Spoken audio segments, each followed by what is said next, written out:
हमारे साथ कुछ खास मेहमान बने हुए हैं। किशोर शितोवे जी प्रवक्ता है बीजेपी से, हमारे साथ ज्वाइन हो चुके हैं। इसके साथ साथ आकाश जाधव जी हैं कांग्रेस प्रवक्ता, वो भी हमारे साथ ज्वाइन हो चुके हैं। गुलाबचंद दुबे जी नेता शिवसेना शिंदे गुट से, वो भी हमारे साथ इस वक्त जुड़ चुके हैं।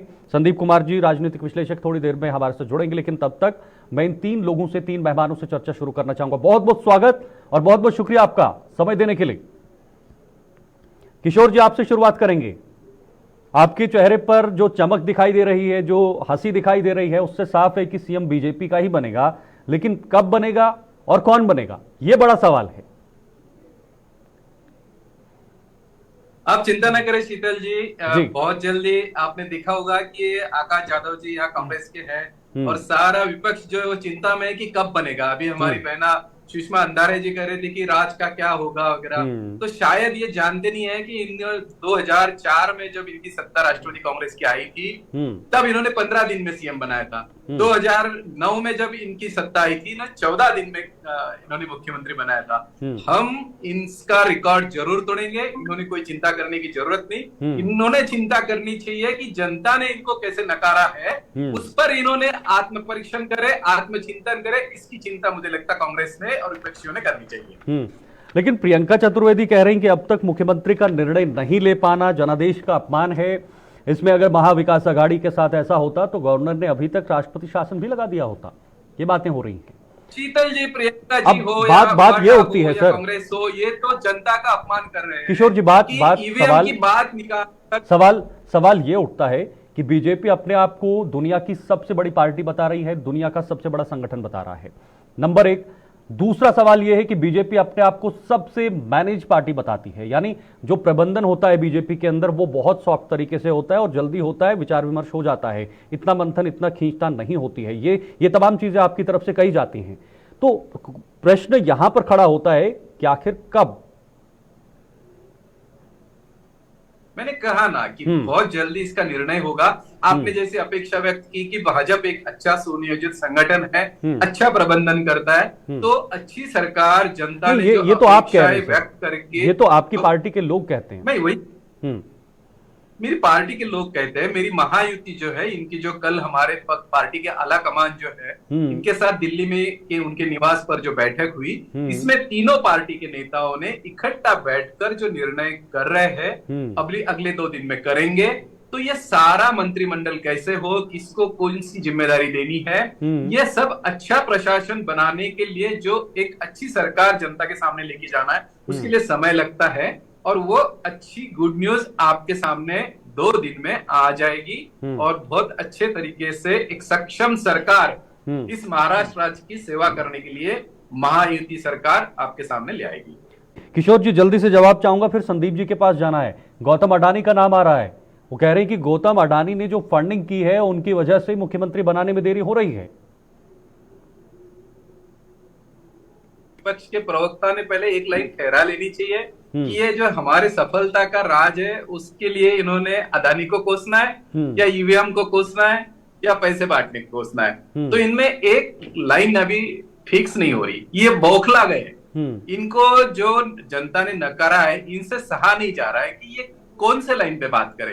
एक तो 2-3 दिन देखा आपने, कोई प्रवक्ता ही हमें मिल नहीं रहा था, इनके नेता भी सारे चैनल पे से गायब हुए और ये चिंता कर रहे हैं कि हमारी सरकार में कौन कौन सी क्या करेगा। अरे भाई आकाश जी, आप सच में चिंता ना करें। हमारे पास कोई एटीकेटी पास होता ना, आकाश जी को लाइएगा, होती कि हम कैसे सरकार बने। ठीक है, लेकिन 232 कैंडिडेट ऐसे है जो मेरिट के हैं, जो भी एमएलए है मेरिट के है, और इसमें कौन सा विभाग किसको देना है, कितनी अच्छी सरकार बनानी है, कैसे अच्छा स्टेबिलिटी देनी है, कौन सा काम अच्छे से चलेगा, इसके लिए चुनाव करना जब मेरिट के स्टूडेंट में से होता है तो बड़ी जिम्मेदारी का काम होता है और बहुत अच्छे से निर्णय करना होता है। तो आपको पता है कि 2004 में शायद आकाश जी आप पार्टी के प्रवक्ता थे या नहीं पता नहीं मुझे, 2009 और 2004 की बात मैंने आपको गिनाई कि 14 दिन और 15 दिन बनी हुई सरकार है, ईवीएम की द्वारा बनी हुई सरकार, वही आकाश जी ने बीच में आपको टोका नहीं है। आकाश जी पैनल के मैनर तो थे। आकाश जी जब आप बात कर रहे थे मैंने आपको याद दिलाई, आप तब प्रवक्ता थे या नहीं थे। 2004 में और 2009 में आपका बहुमत था कांग्रेस और राष्ट्रवादी का, और अपने 15 दिन लगाए थे, तो वो बात नहीं आपने कितने दिन अरे लगाए, शीतल जी, लेकिन आप तो हमारे पास 1947 में आप जाते हैं, उसके जो पहले कहाँ गठबंधन है, जाते हैं, डायनेस्टी में जाते हैं। जो आपकी बात इकट्ठा रह कीजिए। के जो निर्णय आज करना आज है, क्यों लग रहा है और आपको? जो आपको एक तो इतना वर्ष से बड़ा जिसकी अघोरी गवर्नमेंट मैंडेट है। बन रही है, आप क्यों वो आपको आनंद महाराष्ट्र से की कह रहा हूं, जनता आप सहभागी हो जाओ। आज आज आप इस महंगाई से बात को एक परेशान है, मान आज लो, किसानों को भाव नहीं मिल रहा है जनता ने उनके आपको इसको। नकारा आज है, सरकार और की जरूरत है हमारा महाराष्ट्र की जो जनता को। आनंद हमारी उत्सव लाडली बहना है, हमारी त्रस्त है सरकार का महंगाई जो से, बनेगा। उनको आकाश 21 जी, रुपए कब मैं आएगा आपको देंगे? आप वो मैं सब आपको छोड़ के आप निमंत्रण सीएम देता सीएम हूँ, खेल रहे हैं। मैं आपको निमंत्रण देता हूँ, आपको 2-4 दिन में जो आनंदोत्सव होगा, एक नई सरकार बनेगी, आप उसमें खुले दिल से शामिल हो जाओ और एक आत्मचिंतन करो कि हम इस लेवल पे क्यों पहुंचे।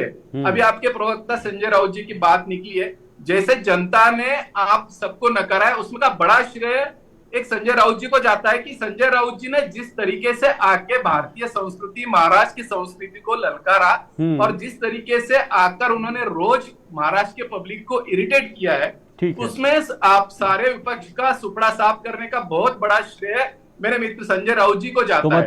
तो मतलब सर, चिंतन की बैठक पहले किशोर जी, आप अपनी जीत का श्रेय विपक्ष के नेता को दे रहे हैं, अपनी पार्टी के मेहनत को आप श्रेय नहीं दे रहे हैं। जो सुपड़ा साफ हुआ है जी, उसमें जनता ने उसमें एक हिस्सा जो है, एक दशांश का हिस्सा, किशोर जी, जीत का श्रेय भी आपने विपक्ष को ही दे दिया सर। और केंद्र में कह रहे हैं कि राहुल गांधी जब तक है तब तक बीजेपी जीतती रहेगी। ठीक है, लौटूंगा आपके पास। ओके, गुलाब जी ने जो, ठीक है, लौटूंगा आपके पास, थोड़ा ब्रेक पर जाना है संदीप जी, उसके बाद सीधे मैं आपके पास आऊंगा और आपसे जवाब लूंगा। फिलहाल यहां वक्त एक छोटे से ब्रेक का है, फौरन लौटते हैं।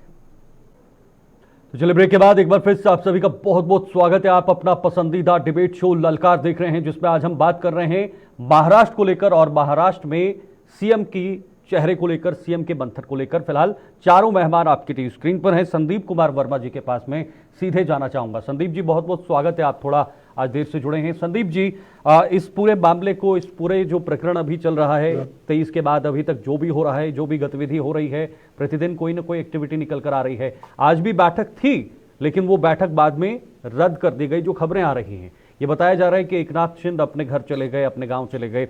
मैं जरा आपसे ये समझना चाहूंगा, पिछले 5 से 6 दिन में जो भी हुआ है, एक बड़ा आंकड़ा है बीजेपी के पास, एक बड़ा आंकड़ा है महायुति के पास, पूर्ण बहुमत है, प्रचंड बहुमत है। यहां तक कि बीजेपी के पास ही इतना नंबर है कि कोई ज्यादा सरकार बनाने में दिक्कत नहीं होनी चाहिए।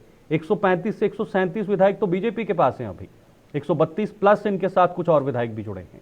तो इस पूरे प्रकरण का विश्लेषण आप कैसे कर रहे हैं महाराष्ट्र को लेकर? बिल्कुल, सभी को नमस्कार। देखिए, 2-3 बातें इसमें समझने वाली है। बीजेपी की तैयारी क्या अभी से चल रही है या अभी चुनाव था तभी चल रही है, ऐसा नहीं है।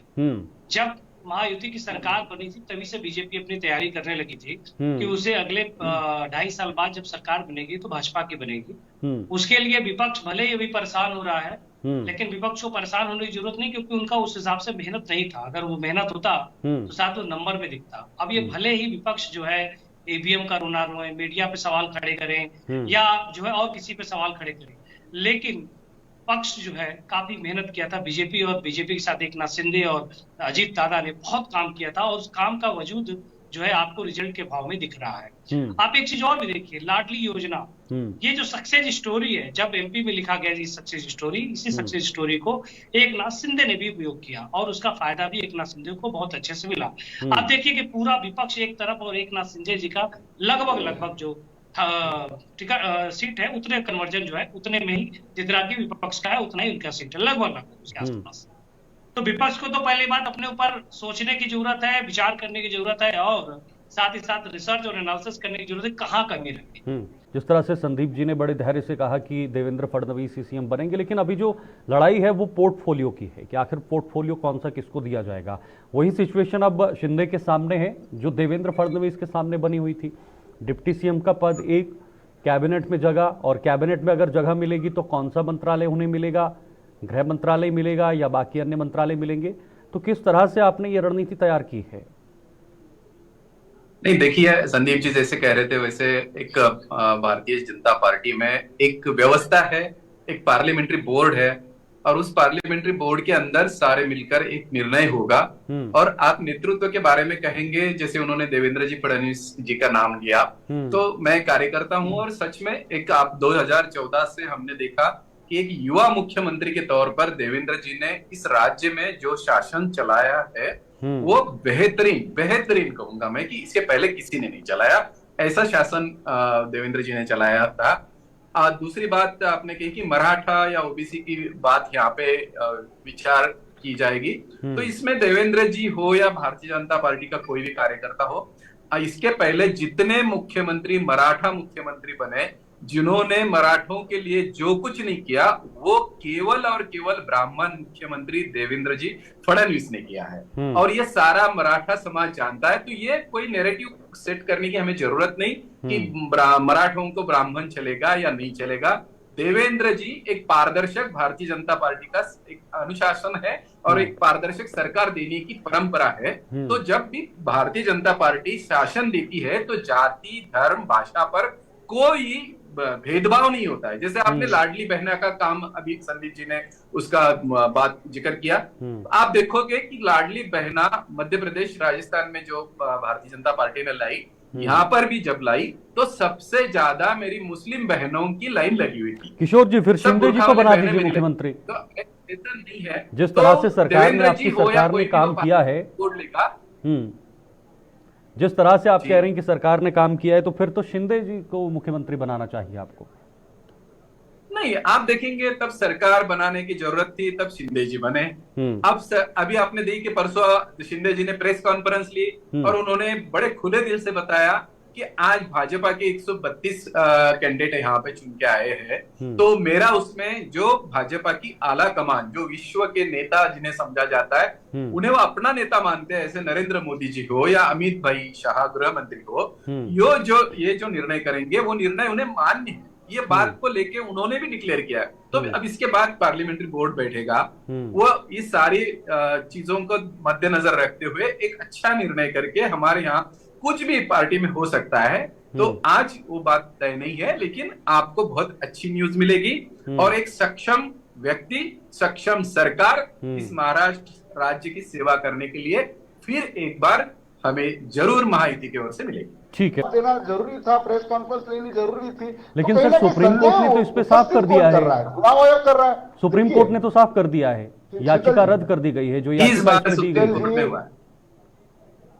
शीतल जी, वही मैं बोल रहा हूं कि इस देश के सामने बहुत सारे बड़े सवाल खड़े हो गए, कहीं ना कहीं ये सब सवाल लेके हम जनता के नहीं, लेकिन आप सर्वोच्च न्यायालय का आप सर्वोच्च न्यायालय को नहीं मानते सर?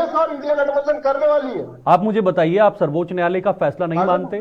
सर्वोच्च न्यायालय ने तो सीधे कह दिया है कि जहां आप जीतते हैं वहां ठीक है, ईवीएम ठीक है, जहां आप हारते हैं वहां आप ईवीएम पर ठीकरा फोड़ते हैं। ये तो सुप्रीम कोर्ट ने कहा है सर। अभी तक निर्णय नहीं लिया, ये योग्य है, इन्फ्रेक्शियस हो गया। जो 2024 तक की जो ये थी विधायक विधिमंडल थी, उसके अंदर तो फैसला नहीं किया सर्वोच्च न्यायालय ने एंटी डिफेक्शन पे और शेड्यूल 10 पे, तो क्या किस चीज पे भरोसा करें? विपक्ष में रह के लोग देखो शीतल जी, जब कर्नाटक में और झारखंड में जब इनकी सरकार आती है तब इन्हें ईवीएम से कोई प्रॉब्लम नहीं। जब इन्होंने 30 बार कोर्ट में 1982 चला रहे हो, हमें एक छोटा राज्य दे देते हो और बड़ा राज्य ले लेते हो। इनको चैलेंज दिया हुआ था। आपने देखो, सुनियोजित तरीके से बहुत बड़ा षड्यंत्र हिंदुस्तान के अंदर चलाया हुआ है। संदीप जी आपके पास है, ठीक है। गुलाब चंद जी, जल्दी से कमेंट दीजिएगा अपना। जी, मेरे नहीं समझ में आ रहा है कि हमारे जादव साहब, मैं आपको झारखंड के लिए आपका अभिनंदन करना चाहूंगा। तो आप भी मुझे हरियाणा के लिए, महाराष्ट्र के लिए और उत्तर प्रदेश के लिए उपचुनाव के लिए अभिनंदन करिए और खुशी मन से करिए, बड़े मन से करिए। ये राजनीतिक पटल पे किसी भी संभावनाएं तो बनती रहती हैं, जीत हार तो होता रहता है, लेकिन बड़ा दिल करिए। इस देश की जनता ने, इस देश के मतदाताओं ने 2014 के पहले आपको इतना बड़ा मौका दिया, आपने देश के लिए क्या आपने किया ऐसा कर दिया कि देश आपको आपके एक जगह बुला के खड़ा करा है? अरे आप तो हमारे देश के ऐसे पार्टी के दल के नेता हैं जादव साहब। कल्पना करिए, 28 राज्य है, 8 केंद्र शासित राज्य है, 20 में पूरा का पूरा भगवा दिख रहा है, आप गायब है उसमें से। आपके पास तेलंगाना है सिर्फ, कर्नाटक और हिमाचल अरे बचा भाई, मशीन है। आपके आप साथ अपने है, दिन को पूरी गिनिए। यंत्रणा आप आपके साथ है। लोकतंत्र बचाने के लिए चले हैं, लोकतंत्र बचाए का है आपके पास। ये तो अच्छा हुआ कि एक कहीं न कहीं सूर्य का किरण निकला आदरणीय नरेंद्र मोदी जी के रूप में, जिन्होंने इस देश को बचा लिया। नहीं तो देश कहीं न कहीं उस गर्द में जा रहा था। ये हमारे एक जमाने में कांग्रेसी ब्रिटिशरों को था खत्म कर चुके थे देश। कि देश हमारा सूर्य पूरे भौगोलिक मानचित्र में देश जादव तो साहब दिख ही नहीं रहा वो भी था। सरकार 2100 रुपए मांग रही है, महंगाई से परेशान है। जरूर हमारे जाइएगा बेरोजगार सर। युवा साथी 9,000 गुलाब चंद मांग जी, रहे हैं। जरूर आप जाइएगा ये मिठाई सब लोग लेके, और तैयार हैं। जी उस दिन फिर से डिबेट में बैठेंगे सर, मैं आकाश जी जाऊंगा। इन्हें कहे कि इनके जो जी। 50 विधायक आए वो लेकिन रिजाइन कर दें। लेकिन सीता जी, अगर ईवीएम का झारखंड जीतने डिसीजन इन्हें ये एक्ट मैं नहीं इनको है तो अभिनंदन किया, तो अभिनंदन तो करना चाहिए हमारे जादव साहब को। हमने महाराष्ट्र जीता, हमने हरियाणा चलो, जीता, आप हमने रिजाइन उत्तर प्रदेश करते हैं, हम भी जीता। रिजाइन ये खुले करेंगे, मन से क्यों नहीं कर रहे हैं? पीएम रिजाइन सर, आकाश जी, आपके लिए- लोकसभा आपके लिए- में आकाश जी ईवीएम था, तब आपको अच्छा लगा। लोकसभा के रुझान जब आए तब क्या हमारे आप करेंगे बैलेट में आकाश जी, आप करेंगे बैलेट लोकसभा के रुझान जब आए तब क्या भाजपा का ईवीएम हैक करने वाला सो गया था? चुनाव करने क्या आलस आया था उसको कि नहीं नहीं जरा इस बार चलिए छोड़ ठीक है, देते? ठीक है, ठीक है सर, ठीक है, ओके। संदीप जी भी हमारे साथ हैं। लोकसभा के ठीक है। लोकसभा के समय आपको बड़ा ईवीएम अच्छा लगा। Okay sir, okay, okay. समय पर किशोर जी, बातें किशोर जी। करना हरियाणा का जलेबी इन ठीक लोगों है। को खाने को नहीं मिला। ठीक है सर, इसकी किशोर वजह जी, से किशोर जी। कहीं न कहीं इनके मन में दुख है। ओके, ओके गुलाब चंद जी, आप जरूर जलेबी खिला दीजिएगा इनको। लेकिन संदीप जी हमारे साथ बने, बहुत खुशी का माहौल है क्योंकि सरकार बनने जा रही है महाराष्ट्र के अंदर। ठीक है, ठीक है, लौटूंगा हमारे अच्छे सर। हमारे मित्र हैं, हमारे भाई हैं, बिल्कुल मैं खिलाऊंगा। हमने जीता है तो हम खिलाएंगे। ठीक है संदीप जी, हमारा संदीप जी अधिकार आपसे बनता मैं है। कंक्लूजन और कमेंट मुख्यमंत्री डिबेट। बनने के आप तो आकाश जी देखिए, मुझे लगता है कि कांग्रेस के अंदर मंथन करने की बहुत ज्यादा जरूरत है। हम लोग अगर आप ये बार बार आप लोग जैसे आते हैं और टीवी पे आके बोलने लगते हैं ईवीएम में दिक्कत है, 140 करोड़ से प्लस की जनसंख्या है, क्या ईवीएम के बिना पॉसिबल हो जाएगा बैलेट पेपर से चुनाव कराना? पॉसिबल नहीं है।